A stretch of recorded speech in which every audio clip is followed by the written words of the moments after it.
and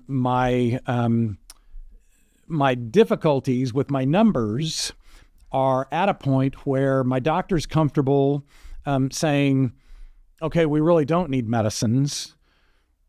But I'm still not at the point where, like, I'd like my blood pressure to be 120/80 or below. Right. Okay.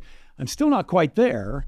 And there's, a few things. I'd like to lose another 20, 25 pounds, to be my quote unquote ideal body weight is about 180.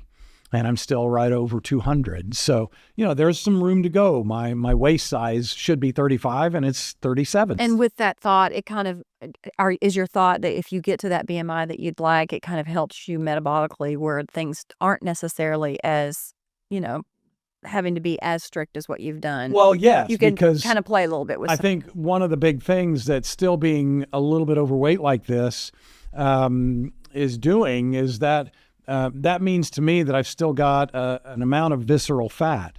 So there's two areas of fat that we have, and subcutaneous is the most obvious, but the visceral fat is inside our abdomen and kind of by our organs. Yeah, by our organs. And the visceral fat is the fat in our bodies that is much more detrimental to our chronic health problems.